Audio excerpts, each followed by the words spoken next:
अस्सलाम वालेकुम स्टूडेंट्स, मैं हूं आप लोगों की बायोलॉजी की teacher class 10th my self मौसमन with drawing doctor of pharmacy. तो आज हम स्टार्ट करेंगे होम्योस्टेसिस इन प्लांट्स में, जिसमें हम डिफरेंट फैक्टर्स डिस्कस करेंगे रिलेटेड टू प्लांट्स होम्योस्टेसिस। तो इसके अंदर हम बोर्ड क्वेश्चंस और एमसीक्यूज जो इंपॉर्टेंट होंगे वो भी डिस्कस करेंगे। ठीक है,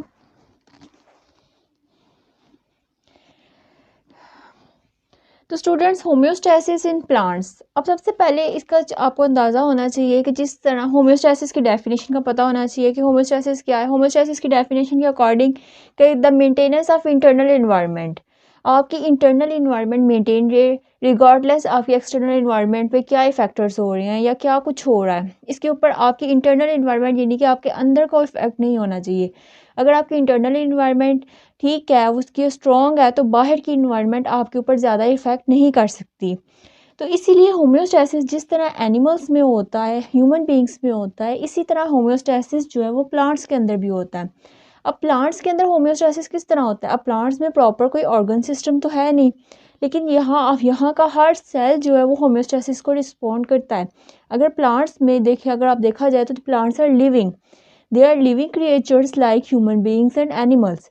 सो प्लांट्स जो हैं वो भी इन्वायरमेंट को रिस्पॉन्ड शो करते हैं, लेकिन इन्वायरमेंट का भी उनके ऊपर इफेक्ट होता है, लेकिन किस तरह होता है, वो इस इन्वायरमेंट में अपने चीज़ें, अपनी जो इंटरनल इन्वायरमेंट है उसको ख़राब नहीं करते।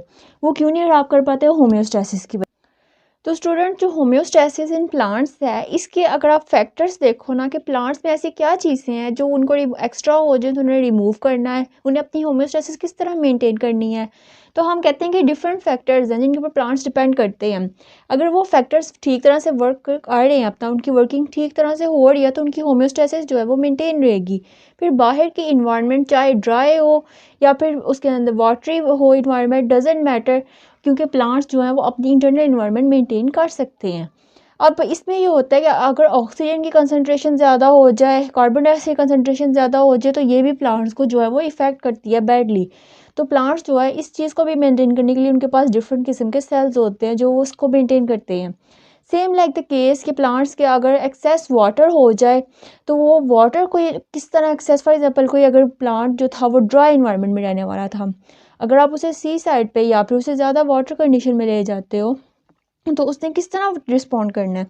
लाइक इस तरह हर प्लांट्स जो हैं वो डिफरेंट कंडीशंस में किस तरह सर्वाइव करते हैं। आपने देखा होगा कि जो जहाँ बारिशें नहीं होती, जहाँ क्या कहते हैं वेदर जो है ड्राई है, लेकिन वहाँ भी प्लांट्स होते हैं, ट्रीज़ होते हैं। क्यों होते हैं? अगर एक्वेटिक में देखा जाए तो वहाँ साल्ट वाटर होता है, लेकिन वहाँ भी प्लांट्स होते हैं। वो प्लांट्स सब कुछ होते हैं, क्यों होते हैं? क्योंकि उनकी इंटरनल इन्वायरमेंट मेंटेन करने के मैकेनिज्म्स होते हैं उनके पास, तभी वो अपनी एक्सटर्नल इन्वायरमेंट के ऊपर इतना इफेक्ट नहीं कर पाते। ठीक है, अगर फिर उसके बाद अलावा बात करें तो प्लांट्स की डिफरेंट टाइप्स हैं जिनमें हम डिस्कस करेंगे कि प्लांट्स किस तरह अपने आप को मेंटेन करते हैं। फॉर एग्जांपल डिफरेंट कंडीशंस होती हैं, वो किस तरह अपने डिफरेंट कंडीशंस में सर्वाइव कर रहे हैं।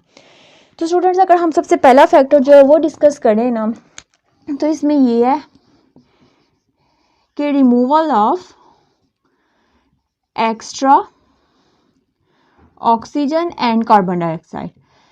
अब ये है कि प्लांट्स को दोनों चीज़ों की ज़रूरत है, प्लांट्स को ऑक्सीजन की भी ज़रूरत है, प्लांट्स को कार्बन डाइऑक्साइड की भी ज़रूरत है। लेकिन अगर ये दोनों चीज़ें प्लांट्स के पास ज़्यादा कंसंट्रेशन में आ जाती हैं, तो प्लांट्स को इन दोनों चीज़ों को रिमूव करने के लिए भी सेल्स मौजूद हैं जो कि इनको रिमूव करते हैं। फॉर एग्ज़ाम्पल अगर आप बात करो रेस्पिरेशन की, तो हमने पढ़ा था कि रेस्पिरेशन में क्या होता है कि प्लांट्स जो हैं वो ग्लूकोज लेते हैं। ग्लूकोज का फार्मूला होता है C6H12O6। ठीक है, ग्लूकोज लेंगे और ऑक्सीजन, वो ऑक्सीजन को यूटिलाइज करेंगे और एज अ प्रोडक्ट वो प्रोड्यूस करते हैं कार्बन डाइऑक्साइड को, वाटर और एटीपी कहते हैं एनर्जी को। ठीक है, इस ये हमारी अगर रेस्पिरेशन की इक्वेशन की बात कीजिए ना, तो इस तरह हमारा रेस्पिरेशन का प्रोसेस होता है। और अगर आप बात करो फोटोसिंथेसिस की, तो फोटोसिंथेसिस में क्या होता है कि प्लांट्स जो हैं वो लाइट की प्रेजेंस में वो क्या करेंगे, ये कार्बन डाइऑक्साइड और वाटर इसको यूटिलाइज करेंगे और लाइट की प्रेजेंस में और बनाएंगे अपना फूड, यानी कि C6H12O6 ग्लूकोज, और एज अ बाय प्रोडक्ट वो ऑक्सीजन को रिलीज करते हैं। अब इसमें प्लांट्स को और साथ लाइट की भी ज़रूरत होती है फोटोसिंथेसिस में। अब अगर आप इन दो कंडीशंस को, इन दो सिचुएशंस को देखो ना, तो एक है आपके पास प्रोसेस रेस्पिरेशन का और एक है फोटोसिंथेसिस का। रेस्पिरेशन के प्रोसेस में क्या है कि प्लांट्स ने ऑक्सीजन कंज्यूम करनी है, यानी कि एटमॉस्फेरिक ऑक्सीजन जो हमारी एटमॉस्फेयर में प्रेजेंट होती है, जिस तरह एनिमल्स जो हैं, ह्यूमंस जो हैं, वो ऑक्सीजन को इनहेल करते हैं, जस्ट लाइक द केस के प्लांट्स जो हैं वो एक्स्ट्रा ऑक्सीजन जो हमारे इन्वायरमेंट में होगी वो उसको लेंगे। अब वो ऑक्सीजन जो है हमारे प्लांट्स की बात हो रही है इसमें। प्लांट्स की बॉडी जो है वो प्लांट्स अपना फूड किस फॉर्म में प्रिपेयर करते हैं, वो ग्लूकोज की फॉर्म में प्रिपेयर करते हैं, स्टार्च की फॉर्म में प्रिपेयर करते हैं। तो हम अगर एग्जांपल ले लें ग्लूकोज की, C6H12O6, ठीक है। अब ये फॉर एग्जांपल ग्लूकोज के साथ ऑक्सीजन जो है वो यूटिलाइज होगी, ये दोनों मिलके क्या एक्सेल करेंगे, बाय प्रोडक्ट में हमारे पास आएगा कार्बन डाइऑक्साइड और वाटर। ये वाटर तो यूज़ हो जाएगा प्लांट्स में, क्योंकि प्लांट्स को वाटर की ज़रूरत होती है। अब ये वाला वाटर तो प्लांट्स ले लेंगे, यूज़ कर लेंगे। ATP क्या है, प्लांट्स अपने आप को ग्रो करने के लिए, अपने वाटर को, अपने डिफरेंट मैकेनिज्म्स को मेंटेन करने के लिए उसको यूटिलाइज कर लेंगे।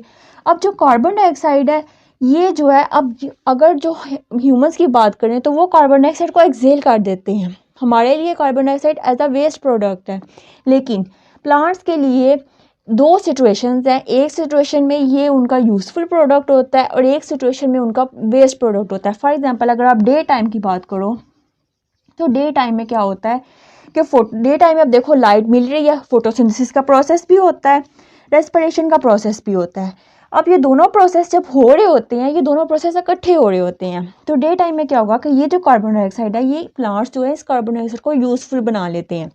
जब वो ऑक्सीजन को इनहेल करते हैं तो ये कार्बन डाइऑक्साइड को वो, ये देखो, ये कार्बन डाइऑक्साइड इसमें यूज़ कर ली।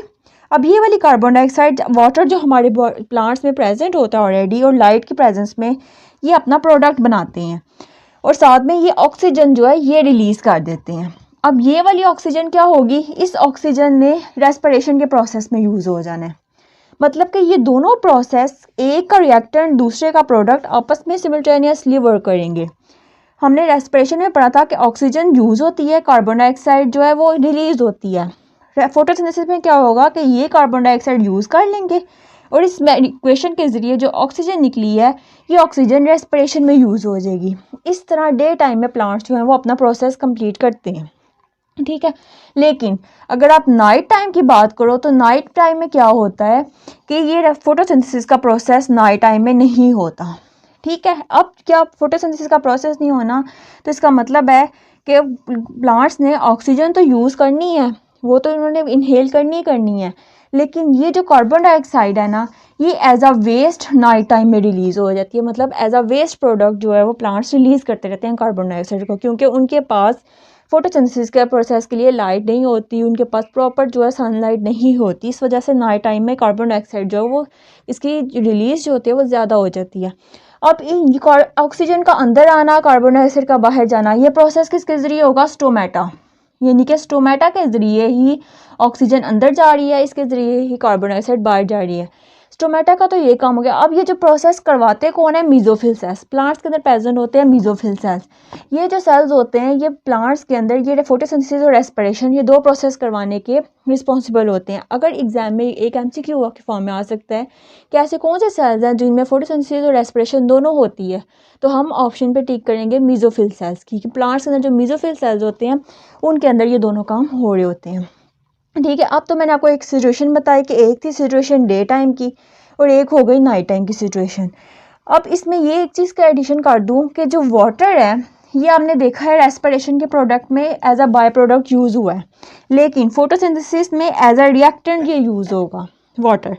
अब ये वाटर क्या है कि बाज़ों का तो वाटर बाहर से मिल जाता है, बाज़ों का नहीं मिलता, लेकिन रेस्पिरेशन और फोटोसिंथेसिस के मैकेनिज्म के थ्रू प्लांट्स अपना वाटर खुद बना लेते हैं, ठीक है। अक्सर आपने देखा होगा अगर आप गार्डनिंग करते हो तो अगर आप वाटर नहीं भी दे रहे फिर भी प्लांट्स हैं वो ग्रो कर रहे हैं। वो क्यों ग्रो कर रहे हैं, क्योंकि उनका रेस्पिरेशन के ज़रिए वो अपना वाटर बना रहे हैं, फोटोसिंथेसिस के ज़रिए वो अपना वाटर जो है वो यूज़ कर रहे हैं, तो वाटर उनके अंदर यूज़ हो रहा होता है। ये था हमारा removal of extra oxygen and carbon dioxide to maintain homeostasis in plants. कि अगर हमने प्लांट्स में होम्योस्टेसिस को मेंटेन करना है तो हम किस तरह अपनी ऑक्सीजन को यूटिलाइज़ करें, कार्बन डाइऑक्साइड को यूटिलाइज़ करें, how to utilize it in day time and how to utilize in night time.